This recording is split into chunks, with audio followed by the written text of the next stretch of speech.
तो दोस्तों, यह तो हम सब जानते हैं कि हर समाज एक निश्चित नियम कानून से चलता है। वैसे ही जानवरों के भी अपने कुछ नियम कानून और ट्रेडिशन होते हैं। आपने हमेशा अक्सर जानवरों को एक झुंड में देखा होगा, फिर चाहे वो शेर हो, मछलियां हो या उड़ने वाले पक्षी हो। सभी जानवर सरवाइव करने के लिए अपने अपने परिवार के साथ ही रहते हैं।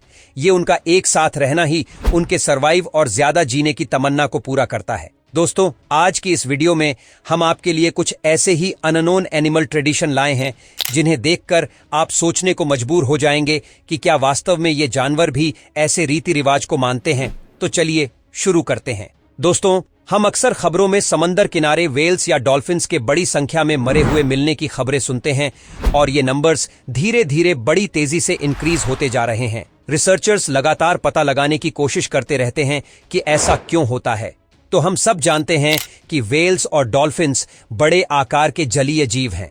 इनका वजन टन में होता है और इनकी लंबाई भी कई मीटर की होती है। रिसर्चर्स की माने तो वेल्स और डॉल्फिन्स जैसे बड़े जलीय जीव अपना रास्ता खोजने या गर्म पानी से ठंडे पानी में जाने के लिए एक तरह की तरंगों का यूज करते हैं। वेल्स और डॉल्फिन्स अपने सफर की दिशा तय करने के लिए ध्वनि तरंगे छोड़ती हैं। जब इन तरंगों के रास्ते में कोई चीज आती है तो वह उनसे टकराकर वापस लौट आती है और उसकी प्रतिध्वनि इन जीवों को कानों के जरिए सुनाई देती है। सिंपल वर्ड्स में कहें तो वेल्स और डॉल्फिन जैसे जलीय जीवों के पास अपना खुद का सोनार सिस्टम होता है जो उन्हें अपने झुंड या समूह से एक साथ जुड़े रहने में मदद करता है। लेकिन दोस्तों, क्या आप जानते हैं कि हम इंसान द्वारा समुद्र में किए जाने वाले सोनार और बड़े बड़े मिलिट्री इक्विपमेंट से निकलने वाले अल्ट्रासोनिक वेव्स की वजह से वेल्स और डॉल्फिन जैसे जीव समुद्र में अपना रास्ता भूल जाते हैं और अपने ग्रुप से अलग होकर अक्सर कम गहराई वाले पानी में आकर फंस जाते हैं और बहकर फिर बीच पर मर जाते हैं। दोस्तों, रिसर्चर्स की माने तो हम इंसानों का समुद्र में लगातार और तेजी से बढ़ता खलल वेल्स और डॉल्फिन जैसे जानवरों के लिए बड़ा खतरा है। समुद्र में बढ़ते ध्वनि और तरंगे प्रदूषण से वेल्स और डॉल्फिन्स जैसे जीव न सिर्फ रास्ता भूलकर मर जाते हैं बल्कि उनके प्रजनन और खाना खोजने की शक्तियों पर भी भारी असर पड़ता है और यह खतरा उनके आवास के लिए बहुत खतरनाक है। पेंगुइन दोस्तों, पेंगुइन साउथ पोल और बर्फीले इलाकों में पाए जाने वाले जलीय जीव हैं। ये बड़े ही शांत और हजारों की संख्या में एक साथ रहने वाले जीव हैं। दोस्तों, पेंगुइन एक पारिवारिक जानवर है।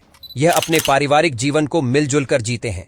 फीमेल पेंगुइन अंडा देती है तो मेल पेंगुइन भोजन का इंतजाम करता है।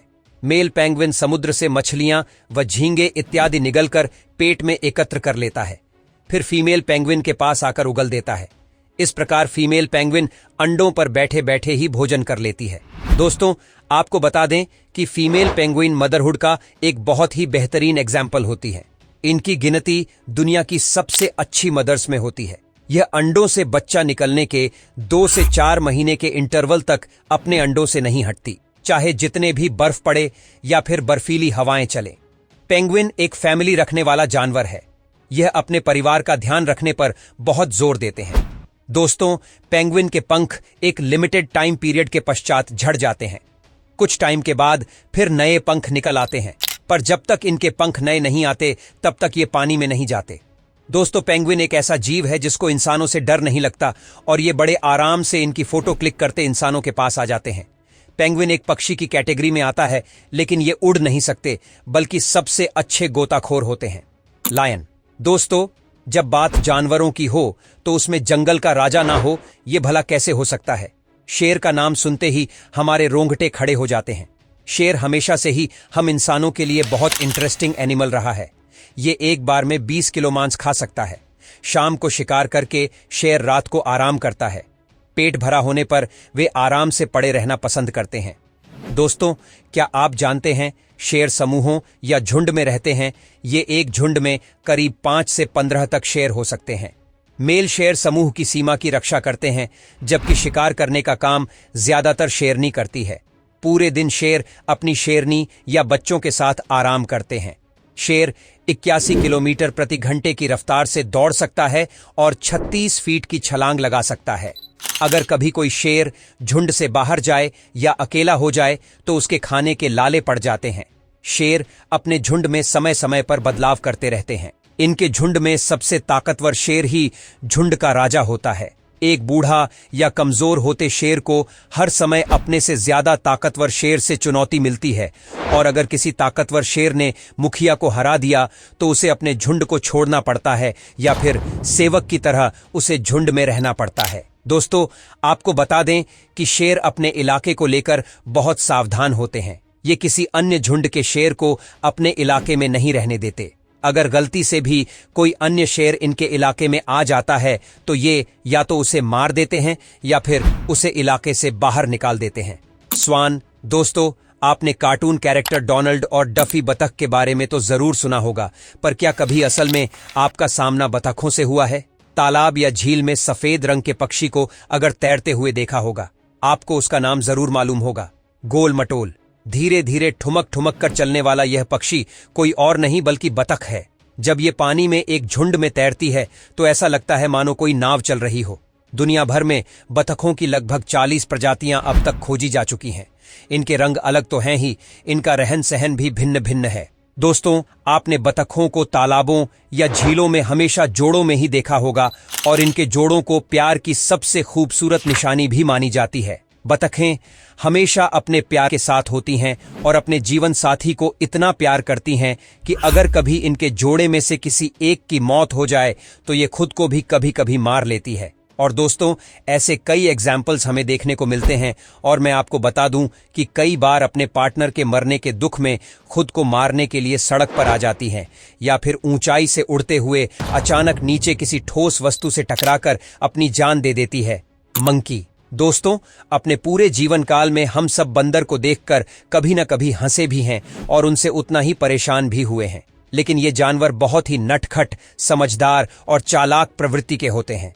बंदरों की बहुत सारी हरकतें हमसे मिलती भी हैं, लेकिन दोस्तों, क्या आपने अपने आसपास पाए जाने वाले बंदरों को नोटिस किया है कि वो किस तरह एक समूह या ग्रुप में रहते हैं और कैसे वो अपने बच्चों का ध्यान रखते हैं? दोस्तों, बंदरों पर रिसर्च करते हुए एक बार बीबीसी ने एक रोबोट बंदर, जिसमें कैमरा भी लगा था, बंदरों के झुंड के आसपास छोड़ दिया। ये मंकी रोबोट एक बेबी मंकी की तरह दिखता था। दोस्तों, बहुत जल्द पास में बैठे बंदरों की जब रोबोट मंकी पर नजर पड़ी तो वो सभी उसके आसपास जमा हो गए और उसको गौर से देखने लगे। आप जानकर हैरान हो जाएंगे कि उन बंदरों ने उस बेबी रॉबर्ट मंकी को अपने बच्चे जैसा ट्रीट करना शुरू कर दिया, और यही नहीं, फीमेल मंकी उसके आसपास जमा हो गई। दोस्तों, कहानी में मोड़ तब आया जब एक दूसरे बेबी मंकी से खेलते वक्त वह कैमरा जमीन पर गिर गया। फिर क्या था, बारी बारी सारे बंदरों ने उस बेबी रोबोट मंकी को चेक किया, और जब उन्हें लगा कि ये बेबी मंकी मर चुका है, तब बंदरों का पूरा ग्रुप शोक में डूब गया, और वहां मौजूद सारी फीमेल मंकी अपने बच्चों को प्यार से खुद से चिपकाकर शोक करने लगी। दोस्तों, ऐसी घटना हमें बंदरों के व्यवहार को समझने में काफी मदद करती है, और इससे पता चलता है कि बंदर भी हम इंसानों जैसे किसी के मरने पर शोक मनाते हैं, और उनमें भी दुख जैसे इमोशंस होते हैं जो हम इंसानों का पूर्वज बनाते हैं। पांडा, दोस्तों, कहते हैं दुनिया में मां से बड़ा हीरो और कोई नहीं। सिर्फ इंसानों में ही नहीं बल्कि जानवरों में भी फीमेल जानवर में उतना ही प्रेम अपने बच्चों के लिए होता है जितना एक औरत का अपने बच्चे के प्रति। एनिमल किंगडम में मां अपने बच्चों को बड़ा होने तक उनकी देखभाल करती है, साथ ही अपनी जान दांव पर लगाकर बच्चे के लिए भोजन की व्यवस्था करती है। लेकिन पांडा के बारे में थोड़ा उल्टा है। जी हां, वैसे तो सब जानवरों में पांडा सबसे क्यूट और काफी फनी दिखाई देते हैं, लेकिन इनका भयानक रूप तब देखने को मिलता है जब इनके ट्विंस बच्चे पैदा होते हैं। इनके पैदा होने के बाद ये सिर्फ एक ही बच्चे की देखभाल करते हैं और दूसरे बच्चे को ऐसे ही मरने के लिए छोड़ देते हैं। जी हां, सुनकर रोंगटे खड़े हो गए ना, लेकिन अब इंसानों ने इसका भी हल निकाल लिया है। ऐसी सिचुएशन में इंसान 2 बच्चे पैदा होने के तुरंत बाद उनमें से एक बच्चे को उठा लेते हैं और उसे अपने देख रेख में रखा जाता है, जिससे दोनों ही सरवाइव कर पाएं और दोनों ही अपनी जिंदगी खुशी से जी पाएं। तो दोस्तों, ये थे जानवरों के ऐसे ट्रेडिशन जो हमें काफी आश्चर्य करते हैं।